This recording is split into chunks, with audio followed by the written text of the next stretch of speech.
Hi అండి, welcome back to కథల పొదరిల్లు. Please ముందుగా వీడియోకి ఒక చిన్న లైక్ చేయండి, అలాగే మన ఛానల్ని సబ్స్క్రైబ్ చేసుకోండి. నిన్న ఈవినింగ్ నిన్ను చూడాలని అనే ఛానల్లో నేను కొత్త స్టోరీ పెట్టాను అనుకోకుండా ఓ రోజు. ఆల్రెడీ ఆ స్టోరీ నేనేంటంటే కొంతమంది ఇంటింటి రామాయణం ఛానల్లో ఉన్న స్టోరీస్ని మేము మిస్ అవుతున్నాము, అప్లోడ్ చేయండి అన్నారు. అందుకని నేను ఇంకా ఛానల్ ఖాళీగా ఉంది కదా అని చెప్పి ఆల్రెడీ పర్మిషన్ తీసుకున్న స్టోరీస్ని నేను మళ్ళీ రీపర్మిషన్తో మళ్ళీ పెడుతున్నాను. సో మీ అందరూ సపోర్ట్ చేస్తారు అనుకుంటున్నాను. అలాగే వీడియో అప్లోడ్ చేయగానే నేను కమ్యూనిటీలో లింక్ ఇస్తాను. అలాగే ఎవరికన్నా కమ్యూనిటీ తెలియకపోతే నాకు కామెంట్ చేయండి, నేను ఖచ్చితంగా లింక్ సెండ్ చేస్తాను. ఓకేనా? ఇక కథలోకి వెళ్ళిపోదామా? ఈ రోజు కథ my dear Satyabhama, episode number 15. కథను రచించిన వారు తన్వి గారు, వాయిస్ ఓవర్ శ్వేత. భార్గవి సిద్ధార్థ్ విడిపోయారని విని స్నేహ నిర్ఘాంతపోయింది. ఏమంటున్నావు భార్గవి? డివోర్స్ ఇవ్వడం ఏంటి? మీరు బాగానే ఉన్నారని చెప్పావు కదా, మరి ఇంతలోనే ఇలా జరిగింది? షాక్ నుండి తేరుకుంటూ అడిగింది స్నేహ. భార్గవి గట్టిగా కళ్ళు మూసుకొని జరిగిందంతా వివరంగా చెప్పింది. సిద్ధార్థ్ ఇంకో అమ్మాయితో కనిపిస్తే మగాళ్ల బుద్ధే అంతా, ఇల్లు దాటగానే వంకర తిరుగుతుంది అని తెలిసి భార్గవిని ఇండైరెక్ట్ గా హెచ్చరించింది స్నేహ. సిద్ధార్థివి పైపై తిరుగుళ్ళు అనుకుంది, కానీ ఏకంగా ఇంటికే తెస్తాడని ఊహించలేకపోయింది. ముందే ఊహించి ఉంటే భార్గవిని గట్టిగా హెచ్చరించేది. భార్గవి ఎలర్ట్ గా ఉంటే సిద్ధార్థ్ ఇంత సాహసం చేయకపోను అనుకుని బాధపడింది స్నేహ. అప్పటిదాకా తన మీద అరిచిన స్నేహ ఒక్కసారిగా సైలెంట్ అయిపోవడంతో చిన్నగా నవ్వుతూ, నన్ను మాట్లాడమని నువ్వు మౌనవ్రతం చేస్తున్నావేంటే అని అడిగింది భార్గవి. నువ్విచ్చిన షాక్ కి ఫ్యూజులు ఎగిరిపోయాయి తల్లి. నేను పోలేదు, సంతోషించు. ఇంకా మాటలు కూడానా అని నిట్టూర్చి, సారీ భార్గవి, ఆట పట్టించాలని కాదు, ఏదో అలవాటులో అని సంజాయిషి ఇవ్వబోయింది స్నేహ. అంతలోనే ఆమెను ఆపి, నాకు తెలుసు స్నేహ, నువ్వు ఫీల్ అవ్వకు అన్నది భార్గవి. భార్గవి, నువ్వు సిద్ధార్థిని ఎంత ప్రేమించావో నాకు బాగా తెలుసు. అలాంటిది ఆ రాస్కెల్ అంత ద్రోహం చేస్తే ఎలా తట్టుకున్నావే? అంత ఈజీగా ఎందుకు వదిలేశావు? నేనైతే నా ముక్కలుగా నరికేస్తాను. కోపంతో ఊగిపోయింది స్నేహ. వదిలేక ఏం చేయమంటావు? వద్దు పొమ్మన్నా కాళ్ళు పట్టుకుని వేలాడమంటావా? నన్ను బజారులోకి ఇచ్చే వరకు ఆగమంటావా? అలా చేస్తే తిరిగి నా ప్రేమ బ్రతికొస్తుందా స్నేహ? సిద్ధార్థ్ మాటలకి నా మనసు చచ్చిపోయింది. అది తిరిగి రాదు, ప్రాణం పోసుకోదు. అందుకే వచ్చేశాను, పేలవంగా నవ్వుతూ చెప్పింది భార్గవి. భార్గవి ఎంత బాధలో ఉందో అర్థమవుతుంది స్నేహకి. పోనీలే, ఆ ఈడియట్ పోతే పోయాడు. నువ్వు నీ లైఫ్ ఎందుకు స్పాయిల్ చేసుకోవాలి? నీకేం తక్కువ? అందం లేదా, గుణం లేదా? చూస్తుండు, ఆ సిద్ధార్థ తలదన్నేలా మంచి అబ్బాయిని చూసి పెళ్లి చేసుకుందువు గాని నీకు సరైన జోడిని వెతికే బాధ్యత నాది. నువ్వేం దిగులు పడకు, పెట్టుకోకు, ఓదార్చింది స్నేహ. ఆమె మాటలకు భారంగా నిట్టూర్చింది భార్గవి. పెదవులపై విరక్తిగా నవ్వు చేరగా, నా లైఫ్లో ప్రేమ పెళ్లి చాప్టర్స్ క్లోజ్ అయిపోయాయి స్నేహ. ఎవరినో ఓడించాలని నాది కాని జీవితంలోకి కొత్త మనిషిని యాక్సెప్ట్ చెయ్యలేను. నువ్వు ఎక్కువగా ఆలోచించకు, స్పష్టంగా చెప్పేసింది భార్గవి. అంటే ఏంటి భార్గవి? జీవితాంతం ఆ ఈడియట్ ని తలుచుకుంటూ బ్రతికేస్తావా? కోపంగా అడిగింది స్నేహ. చెప్పాను కదా స్నేహ, అన్నీ ముగిసిపోయాయి. జ్ఞాపకాలు వెగుటు పుడుతున్నాయి. ఆ మనిషి గురించి ఆలోచించే ఓపిక తీరిక రెండూ లేవు. అయినా నేనిప్పుడు ఒంటరిదాన్ని కాదు కదా. నా ఈ కొత్త బంధం చాలు, సంతోషంగా బ్రతికేస్తాను అంటున్న భార్గవి మాటలు స్నేహని అయోమయంలో పడేశాయి. భార్గవి, ఏమంటున్నావు నువ్వు? కొత్త బంధం అంటే ఏంటర్థం? అనుమానంగా అడిగింది స్నేహ. భార్గవి కాసేపు ఏం మాట్లాడలేదు. తను అనుకున్న ఏకైక నేస్తం స్నేహ మాత్రమే. సిద్ధార్థ్ కన్నా ముందు నుంచి తనకు కష్ట సమయంలో తోడుగా ఉంటూ ఎప్పుడూ ధైర్యం చెప్పేది. అలాంటి స్నేహ దగ్గర నిజం దాచాలి అనుకోలేదు భార్గవి. అందుకే తామిప్పుడు ప్రెగ్నెంట్ అనే విషయం చెప్పేసింది. డివోర్స్ విషయమే షాక్ అంటే ప్రెగ్నెన్సీ అని వింటుంటే కరెంట్ షాక్ తగిలిన కాకి పిల్లలాగా గిలగిలా కొట్టుకుంది స్నేహ. భార్గవి, నువ్వు చెప్పేది నిజమా? ఈ రోజు కోసం ఎంత ఆరాటపడ్డావు? నీ తపన చూసా దేవుడు నీకు ఈ వరం ఇచ్చాడేమో అని సంతోషంగా చెప్పి, అవును, ఈ విషయం సిద్ధార్థికి తెలుసా? డౌట్ గా అడిగింది స్నేహ. లేదు స్నేహ, విడిపోయేటప్పుడు నేను చెప్పినా తను నమ్మలేదు. అది ఒకందుకు మంచిదేనేమో. అతని నిజస్వరూపం తెలిసింది. ఇప్పుడు ఈ విషయం నీకు తప్ప ఇంకెవరికీ తెలీదు, నెమ్మదిగా చెప్పింది భార్గవి. భార్గవి ఇప్పుడు ఎలాంటి సిచ్యువేషన్ లో ఉందో ఊహించుకోవడానికి కూడా ధైర్యం సరిపోవట్లేదు స్నేహకి. ఐఎమ్ సారీ భార్గవి, నువ్వింత కష్టంలో ఉంటే నేను కనీసం తోడుగా కూడా ఉండలేకపోతున్నాను, బాధగా చెప్పింది స్నేహ. సారీ ఎందుకు స్నేహ? నువ్వు ఇండియాలో ఉండుంటే నన్ను ఇలా ఒంటరిగా ఉండనిచ్చేదానివా చెప్పు? ఇప్పుడు నువ్వు సింగిల్ కాదు, నీకంటూ భర్త, కుటుంబం, జీవితం అన్నీ ఏర్పడ్డాయి. వాటిని చక్కదిద్దుకోవటం అన్నిటికన్నా ముఖ్యం. నాకు ఈ ఒంటరితనం అలవాటే కదా. ఇప్పుడు నా కొడుకు కూతురుతో నేను సంతోషంగా ఉన్నాను.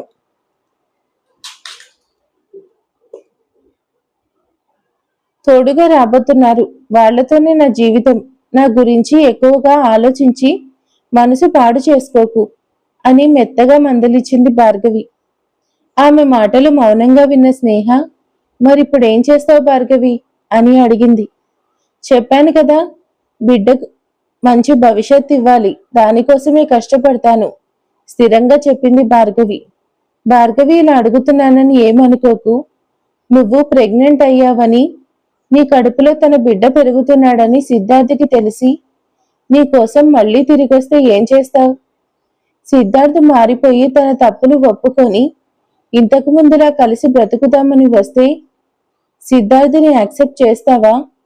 నీ బిడ్డతో పాటు సిద్ధార్థ్ ఇంటికి వెళ్ళిపోతావా అని అడిగింది స్నేహ.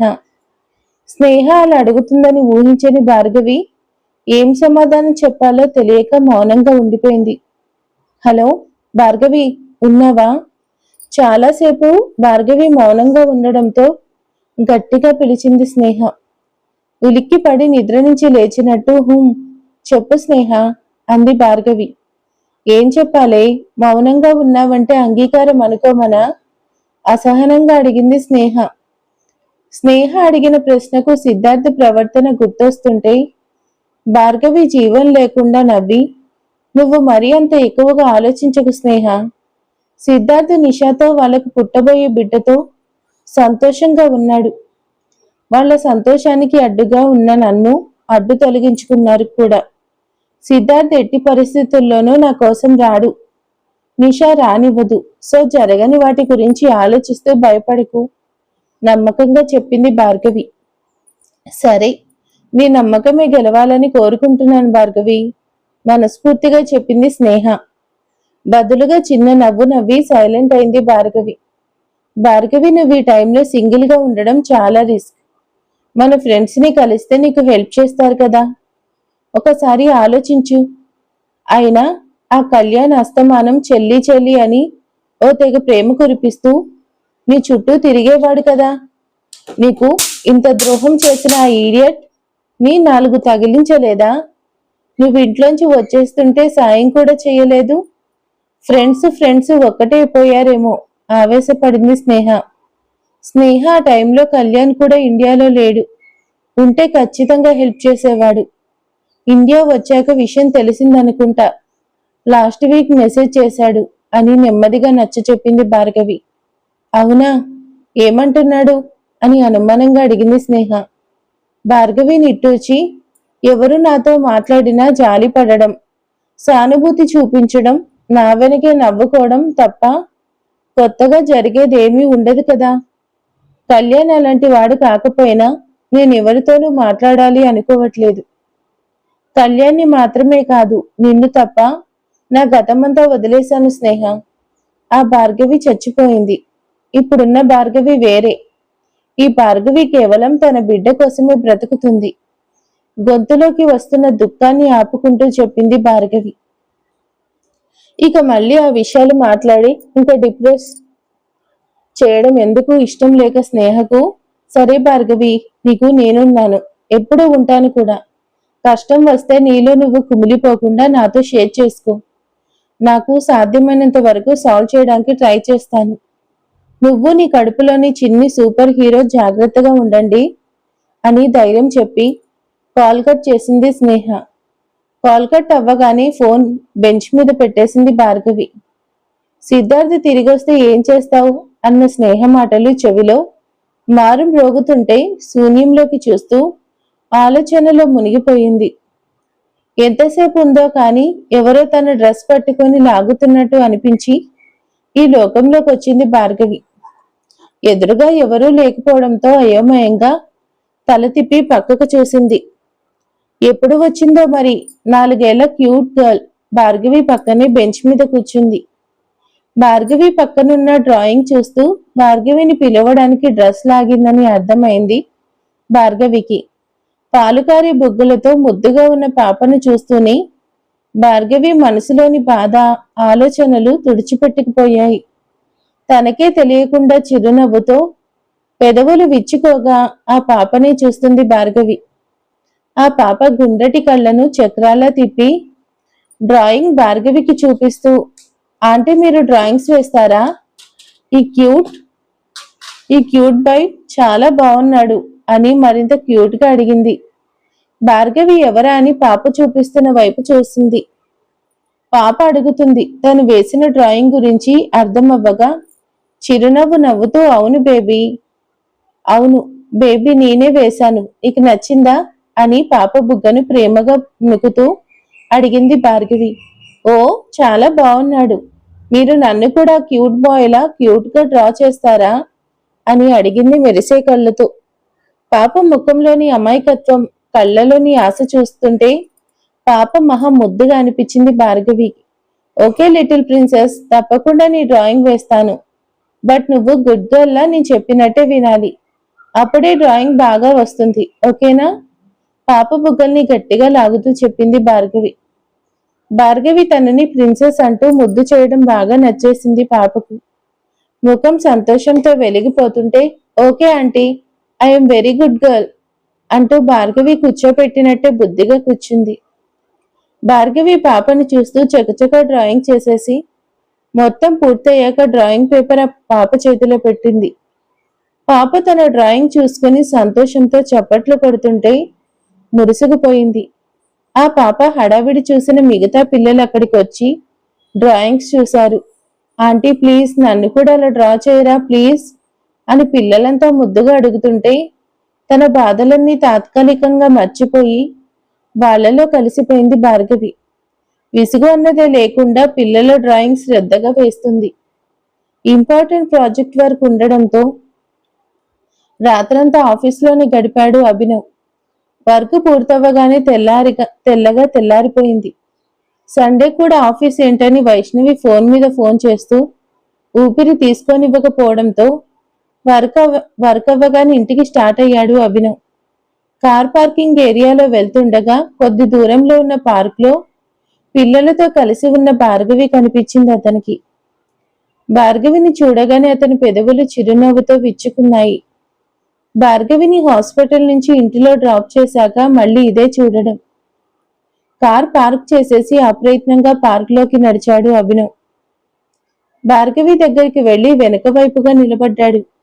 తన ఎదురుగా చిన్ని బాబుని కూర్చోపెట్టి ఏకాగ్రతగా డ్రాయింగ్ వేస్తుంది భార్గవి.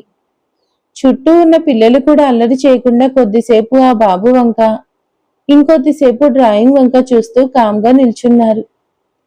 అభినవ్ వాళ్ళని డిస్టర్బ్ చేయకుండా భార్గవి వేసే డ్రాయింగ్ ని ఆసక్తిగా చూడసాగాడు. కొద్దిసేపటికి డ్రాయింగ్ పూర్తి కాగానే పిల్లలు నవ్వుతూ సంతోషంగా చప్పట్లు కొట్టారు. ఆ బాబు తన డ్రాయింగ్ చూసుకొని భార్గవి బుగ్గపై చటుక్కున ముద్దు పెట్టి థ్యాంక్ యూ ఆంటీ అనేసి తన స్కెచ్ ఉన్న షీట్ పట్టుకుని పరిగెత్తాడు. అప్పటికే అందరి డ్రాయింగ్స్ వేయడం అయిపోవడంతో పిల్లలంతా బాయ్ చెప్పి వెళ్ళిపోయారు. భార్గవి తనలో తానే నవ్వుకుంటూ తన పేపర్ సర్దుకుంటుంది. ఇంతలో నీలో చాలా టాలెంట్ ఉంది, వెల్ డన్ అని తనకు చాలా దగ్గరగా గంభీరమైన గొంతు వినిపించేసరికి ఉలిక్కిపడి వెనక్కి తిరిగి చూసింది భార్గవి. తన వెనకే నుంచొని చిరునవ్వుతో చూస్తున్న అభినవ్ని చూసి ముందు ఆశ్చర్యపోయినా వెంటనే తేరుకొని హలో సార్, గుడ్ మార్నింగ్ అని నవ్వుతూ పలకరించింది. గుడ్ మార్నింగ్ అంటూ వచ్చి భార్గవి పక్కన కూర్చున్నాడు అభినవ్. అయోమయంగా చూసింది భార్గవి. భార్గవి కన్ఫ్యూజ్ అర్థమైన అభినవ్ నవ్వుతూ it's okay miss, super artist, నన్ను చూసి అంత భయపడక్కర్లేదు, నేనేం నిన్ను తినేయనులే అన్నాడు సరదాగా. అభినవ్ మాటలకి షాక్తో కళ్ళు పెద్దవి చేసి చూసింది భార్గవి. ఏంటలా చూస్తున్నావు? కొంపతీసి నేను మరీ అంత భయంకరంగా ఉన్నానా? కళ్ళెగరేస్తూ అడిగాడు అభినవ్. తడబడిపోయింది భార్గవి. ఒక్కరోజు పరిచయానికే అతను అంత చనువుగా బాగా తెలిసిన వ్యక్తిలా మాట్లాడుతుంటే ఎలా రియాక్ట్ అవ్వాలో పాపం అస్సలు అర్థం కావట్లేదు భార్గవికి. బాబోయ్, ఏ ముహూర్తంలో ఇక్కడికి వచ్చానో కానీ అంతా విచిత్రమైన మనుషులై పరిచయం అవుతున్నారు. మొన్న వైష్ణవి ఆంటీ, ఇప్పుడు ఈ అభినవ్ సార్, వీళ్ళకేం వీళ్ళు బాగానే మాట్లాడుతున్నారు కానీ నా ఇబ్బంది అర్థం చేసుకోరే అనుకుంటూ మనసులోని వాపోయింది భార్గవి. భార్గవి ముఖంలో క్షణక్షణానికి మారుతున్న వింత ఎక్స్ప్రెషన్ ని ఆశ్చర్యంగా చూస్తున్నాడు అభినవ్. హలో మిస్, ఎప్పుడు ఏదో ఒక ఆలోచనలో మునిగిపోయే ఉంటావా ఏంటి? చిన్నగా నవ్వుతూ అడిగాడు. దెబ్బకి తేరుకున్న భార్గవి సర్దుకుంటూ ఇబ్బందిగా ఓ ఫేక్ స్మైల్ ఇచ్చింది. అవును, నా పేరు తెలుసు కదా మీకు, మరి కొత్త పిలుపులు ఏంటి అని ఇబ్బందిగానే అడిగేసింది భార్గవి. అప్పుడప్పుడు కొత్తగా పిలవడం ప్రాక్టీస్ చేస్తున్నాలే, ఏం బాగోలేదా? అసలు మొహమాటం లేకుండా తమాషాగా అడిగాడు అభినవ్. బాగోలేదు అంటే మానేస్తారా? మెల్లగా నసింది భార్గవి. అస్సలు మానను, క్షణం ఆలస్యం చేయకుండా నవ్వుతూ బదిలిచ్చాడు అభినవ్. తన వింత ప్రవర్తనని కళ్ళొదిలేసి చూస్తున్న భార్గవికి పరిశీలనగా చూశాడు అభినవ్. మొన్నటితో పోలిస్తే పెద్ద తేడా ఏం కనిపించట్లేదు మనిషిలో. హెల్త్ ఇంకా సెట్ అవ్వలేదని నీరసంగా ఉన్న ముఖమే చెప్తుంది. నీరసించిపోయినా కానీ ముఖంలో ఏదో మెరుపు అభినవ్ చూపుని ఆకర్షించింది. తల్లి కాబోయే స్త్రీలకు వచ్చే సహజమైన గ్లో భార్గవిలో స్పష్టంగా కనిపిస్తుంది. వాళ్ళమ్మ కూడా పూజలు ఉపవాసాలు అంటూ తిండి సరిగ్గా తినకుండా నీరసించిపోయిన సందర్భాలు కొక్కోళ్ళు. అయితే ఇలాంటి గ్లోని ఎప్పుడూ తల్లి ముఖంలో చూడలేదు. అందుకే అభినవ్ కొత్తగా చూస్తున్నాడు. నన్ను చూడొద్దని ఇతనెందుకు తినేసేలా చూస్తున్నాడు అనుకుంది భార్గవి. భార్గవి మీద నుంచి చూపు తిప్పుకొని ఇప్పుడు హెల్త్ ఎలా ఉంది భార్గవి, మెడిసిన్స్ వాడుతున్నావా అని నార్మల్ గా అడిగాడు అభినవ్. పర్లేదు సార్, బాగుంది అని చెప్పింది భార్గవి. రోజు వస్తుంటావా ఇక్కడికి? పిల్లలు చాలా బాగా కలిసిపోయారు నీతో? దూరంగా ఆడుకుంటున్న పిల్లల్ని చూస్తూ అడిగాడు అభినవ్. అవును సార్, ఈ మధ్యన వస్తున్నాను, వాళ్ళకి నా డ్రాయింగ్స్ నచ్చాయి, అందుకే నన్ను కూడా ఫ్రెండ్స్ ని చేసుకున్నారు నవ్వుతూ చెప్పింది భార్గవి. డ్రాయింగ్స్ టాపిక్ రావడంతో అభినవ్ భార్గవి మెచ్చుకోలుగా చూశాడు. నిజంగానే డ్రాయింగ్స్ బాగా వేస్తున్నావు, ప్రొఫెషనల్ ఆర్టిస్ట్లా నీలో మంచి టాలెంట్ ఉంది అని నవ్వుతూ చెప్పాడు. మొహమాటంగా చేతులు నలుపుకుంటూ థ్యాంక్ యూ సార్ అంది. భార్గవి చేతిలో ఉన్న డ్రాయింగ్ పేపర్స్ చొరవగా తీసుకొని చూడసాగాడు అభినవ్. క్లోజ్ ఫ్రెండ్ లా అభినవ్ చొరవ చూపించడం భార్గవికి ఇబ్బందిగా ఉన్నా ఆపదలో ఉన్నప్పుడు కూడా అతను ఇదే చొరవతో హెల్ప్ చేసిన విషయం గుర్తొచ్చి మౌనంగా ఉండిపోయింది. పైగా అతని ధోరణి అంతే హాస్పిటల్లోనే అర్థమైంది ఆమెకు. అందుకే ఏమనలేక సైలెంట్ గా ఉండిపోయింది. డ్రాయింగ్స్ అభినవ్కి బాగా నచ్చాయని అతని ముఖంలోని చిరునవ్వు చెప్తుంటే అతని వంకాయ చూస్తుంది భార్గవి. వెల్, చాలా బాగున్నాయి ఈ డ్రాయింగ్స్, కానీ నాకు అర్థం కానిదొక్కటి. పాప బాబు ఇద్దరిలో ఒకటే పోలిక ఎలా కుదురుతుంది? వీళ్ళు ట్విన్సా? అసలు ఇక్కడ ఆడుకుంటున్న పిల్లలలాగా కూడా లేరే. ఇంతకి ఎవరు వీళ్ళిద్దరు అని అడిగాడు అభినవ్. అభి అడిగిన ప్రశ్నకు సమాధానం తన కడుపులోని బిడ్డకు 2 రూపాయలు ఇచ్చానని చెప్పలేని భార్గవి చిన్న నవ్వు నవ్వి, నో సార్, నేను ఒక బేబీకి 2 రూపాయలు ఉంటే ఎలా ఉంటారా అని జస్ట్ ఊహించి గీశానంతే అని చెప్పింది. హా గుడ్ అంటూ ఇంకో పాప డ్రాయింగ్ చూస్తున్నాడు అభినవ్. ఈ పాప చాలా క్యూట్ గా ఉంది అని నవ్వుతూ చూపించాడు. అన్ని పాప డ్రాయింగ్స్ మాత్రమే ఎక్కువసేపు చూస్తుండడం భార్గవి గమనించింది. మీకు పాప అంటే ఎక్కువ ఇష్టం అనుకుంటాను, వాళ్ళవే చూస్తున్నారు అని కుతూహలంగా అడిగింది భార్గవి. అభినవ్ పేపర్స్ మీద నుంచి చూపు తిప్పకుండానే, హా అవును, నాకు లిటిల్ ప్రిన్సెస్ అంటే చాలా ఇష్టం, వాళ్ళు బాయ్స్ కన్నా క్యూట్ గా ఉంటారు అని వివరణ ఇచ్చాడు. హా అవును అని చిన్నగా నవ్వి ఊరుకుంది భార్గవి. ఇంతలో అభినవ్ ఫోన్ రింగ్ అయింది. వైష్ణవి ఫోన్ చేస్తుండడంతో హడావిడిగా లిఫ్ట్ చేశాడు అభినవ్. హా మామ్, వచ్చేశాను, కింద పార్కింగ్ లో ఉన్నాను, 5 minutes లో నీ ముందుంటాను అని చెప్పి కాల్ కట్ చేసి తననే చూస్తున్న భార్గవి వైపు చూసి, ప్రాజెక్ట్ వర్క్ ఉండడంతో నైట్ ఆఫీస్లోనే ఉండిపోయాను భార్గవి. ఆఫీస్ నుంచి ఇంటికి వస్తున్నాను, బాగా లేట్ అయింది కదా, మామ్ కంగారు పడుతుంది. Okay, nice to meet you Bhargavi, bye అని చెప్పి వెళ్ళడానికి లేచాడు అభినవ్. తనకంత వివరంగా అతని గురించి ఎందుకు చెప్పాడో అర్థం కాలేదు భార్గవికి. అయినా ఏమనకుండా మౌనంగా ఒక నవ్వు నవ్వి తలూపింది. వెళ్ళడానికి 2 అడుగులు వేసి ఆగి తన చేతిలోని డ్రాయింగ్ పేపర్స్ చూస్తూ, ఓ మర్చిపోయాను, బట్ ప్రిన్సెస్ డ్రాయింగ్ చాలా బాగుందని చెప్పి భార్గవికి ఇచ్చాడు వాటిని. మీకు బాగా నచ్చాయి కదా, మీరు తీసుకోండి, పర్వాలేదు నవ్వుతూ చెప్పింది భార్గవి. హా, నాకిలా వద్దు అని పూర్తిగా చెప్పకుండా సగంలో ఆపేశాడు. ఇలా వద్దు అంటే అర్థం కాలేదు భార్గవికి. నీ ఓన్ డ్రాయింగ్స్ చూశాక నాకు కూడా నా పోలికలతో ఉండే ప్రిన్సెస్ డ్రాయింగ్ కావాలనిపిస్తుంది. నాకు నా ప్రిన్సెస్ ని ఇస్తావా భార్గవి అని మంద్రంగా అడిగాడు అభినవ్. ఓ అంతేనా, తప్పకుండా వేస్తాను సార్ అని నవ్వుతూ చెప్పిన భార్గవిని ఒక క్షణం మౌనంగా చూసి, నీకు ఇంకా రెస్ట్ అవసరం అనిపిస్తుంది భార్గవి, స్ట్రెస్ తగ్గించుకో, లేదంటే ఒకసారి క్రైయింగ్ క్వీన్ అని పిలుస్తాను అని చెప్పేసి ఆ వంకాయ చూస్తున్న భార్గవిని చూసి నవ్వుకుంటూ వెళ్ళిపోయాడు అభినవ్. అభినవ్ ఇంట్లోకి వెళ్లేసరికి కిచెన్ లో వంట చేస్తూ కనిపించింది వైష్ణవి. గుడ్ మార్నింగ్ మామ్ అని పలకరించి సోఫాలో కూర్చున్నాడు. అభినవ్ మాట వినిపించగానే చేస్తున్న పనిని ఆపేసి కోపంగా దగ్గరకొచ్చింది వైష్ణవి. రాత్రిపూట కూడా ఇంటికి రాలేనంత బిజీ ఏంటి అభినవ్? సూటిగా చూస్తూ అడిగింది. కొత్త ప్రాజెక్ట్ స్టార్ట్ చేస్తున్నానని తెలుసు కదమ్మా, మళ్ళీ కొత్తగా అడుగుతున్నావు? టై విప్పుకుంటూ చెప్పాడు అభినవ్. ఆ సమాధానానికి తృప్తి పడని వైష్ణవి ఇంకా కోపంగా చూసింది. బిజినెస్ ట్రిప్స్ అని, బ్రాంచుల విజిటింగ్ అని చెప్పి నెలలో 25 రోజులు బయటే తిరుగుతున్నావు. కనీసం ఇక్కడున్న 4 రోజులైనా ఇంట్లో ఉండకుండా ఆఫీస్లోనే ఉండిపోతే ఎలా అభినవ్?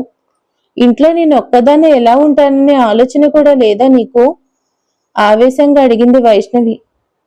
తల్లి మాటల్లో కోపం కన్నా బాధ ఎక్కువగా కనిపిస్తుంటే వైష్ణవి చెయ్యి పట్టుకుని సోఫాలో తన పక్కన కూర్చోపెట్టాడు అభినవ్.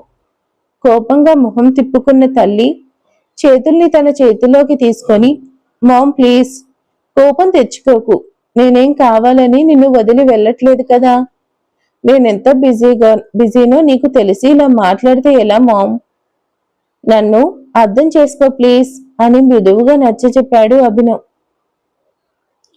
ఇంకెంత అర్థం చేసుకోవాలి కన్నా, నువ్వేం చిన్నపిల్లాడివి కాదు కదా, తిట్టి కొట్టి చెప్పడానికి. పెళ్ళేడు దాటిపోతున్నావురా, ఇంకా ఈ బిజినెస్ లని పట్టుకు తిరుగుతూనే ఉంటావా? జీవితంలో సెటిల్ అయ్యేదెప్పుడు? కొడుకు కళ్ళల్లోకి అలకగా చూస్తూ అడిగింది వైష్ణవి. సెటిల్ అవ్వడానికే కదా మామ్ ఇంత కష్టపడుతున్నాను, అయినా నువ్వే తిడుతూ మళ్ళీ సెటిల్ అవ్వు అంటున్నావు. ఇది దారుణంగా లేదా చెప్పు? చిరుకోపం నటిస్తూ చెప్పాడు అభినవ్. అతని మాటకు వైష్ణవి గుర్రుగా చూస్తూ అతని చెవిని గట్టిగా మెలిపెట్టి, నీ బిజినెస్ తెలివితేటలు నా దగ్గర చూపించావో దెబ్బలు పడతాయి. నేను చెప్పింది ఫైనాన్షియల్ సెటిల్మెంట్ గురించి కాదు, లైఫ్ సెటిల్మెంట్ గురించి. అది నీకు అర్థమైందని నాకు తెలుసు. ఓవర్ యాక్షన్ చేయకు, మందలింపుగా అన్నది వైష్ణవి. ప్రేమ పెళ్లి అనే మాటలు వింటే చాలు అతనికి గతంలో తాను ప్రేమించిన భార్గవి రూపం మాత్రమే కళ్ల ముందు మెదులుతుంది. ఇప్పుడు కూడా చిరునవ్వులు చిందిస్తున్న భార్గవి ఫేస్ కనిపించి నిదానంగా ఆమె రూపం కరిగిపోతూ ఆ స్థానంలో కొత్తగా పరిచయమైన భార్గవి రూపం కనిపించింది. ఒక్కసారిగా ఉలిక్కిపడి కళ్ళు మూసుకొని తెరిచి, అబ్బా మామ్, వదులు. లైఫ్ లో సెటిల్ అవ్వడం అంటే అందులో బిజినెస్ కూడా ఉంటుంది కదా మామ్. కెరియర్ లో సెటిల్ అవ్వని వాడిని ఎవరు పెళ్లి చేసుకుంటారు? అందుకే నాకు కొంచెం టైం ఇవ్వు. వైష్ణవి చేతిని బలవంతంగా విడిపించుకొని నొప్పితో మండుతున్న చెవిని రుద్దుకుంటూ చెప్పాడు అభినవ్. అయితే వైష్ణవి మాత్రం అతనిలో వచ్చిన మార్పు గమనించలేదు. ఇప్పటి వరకు నువ్వు సెటిల్ అయింది చాలు, అయినా నీకేం తక్కువని? నా కొడుకు బయటికెళ్తే వస్తే చాలు అమ్మాయిలు క్యూలో నిల్చుంటారు గర్వంగా చెప్పింది వైష్ణవి. అభినవ్ వెంటనే డోర్ వైపు తొంగి తొంగి చూడడం మొదలు పెట్టాడు. అది చూసిన వైష్ణవి, ఏంటిరా అంతలో తొంగి చూస్తున్నావు? అనుమానంగా అడిగింది. ఆ, నువ్వే అన్నావు కదా మామ్, నేను బయటకెళ్ళి వస్తే అమ్మాయిలు క్యూ ఉంటుందని. ఇప్పుడేగా లోపలికి వచ్చాను, బయట క్యూ ఎంతుందోనని చూస్తున్నాను అన్నాడు నవ్వాపుకుంటూ. అభినవ్ మాటలో వెటకారం అర్థమైన వైష్ణవి, నీకు నన్ను ఆట పట్టించడం బాగా అలవాటైంది. నేనేం మాట్లాడినా కామెడీ చేస్తున్నావు. నీ పని ఇలా కాదు, వెంటనే నీ ముక్కుకి తాడేయాల్సిందే, అప్పుడొస్తావు దారిలోకి అని పళ్ళు నూరింది. వాట్? ముక్కుకి తాడు వేయడానికి నేనేమన్నా అవునా ఎద్దునా? ప్లీజ్ నన్ను యానిమల్ గా మార్చేయకు మామ్. అభినవ్ ముఖాన్ని వికారంగా పెట్టి ముక్కు చేత్తో దాచుకుంటూ అన్నాడు. అవి రెండు అయితే నాకెందుకింత బాధ? నిన్ను ఓ కర్రకి కట్టేస్తే సరిపోయేది. నువ్వు మనిషివి, అందులోని నా కొడుకు అయ్యి నాతో రోజు 3 చెరువుల నీళ్లు తాగిస్తున్నావు. అదే కదా అసలు బాధ అని భారంగా నిట్టూర్చింది వైష్ణవి.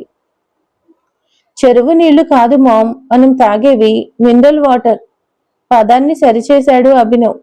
ఆ మాటకి అతన్ని కొట్టేసేలా చూస్తున్న తల్లిని చూసి నవ్వాపుకోలేక గట్టిగా నవ్వేశాడు అభినవ్. ఎంతలా నవ్వాడంటే నవ్వి నవ్వి కళ్ళల్లో నీళ్ళొచ్చేసేలా నవ్వాడు. కొడుకుని తనని చూసి నవ్వడంతో ఇంకాస్త ఉడిక్కుంది వైష్ణవి.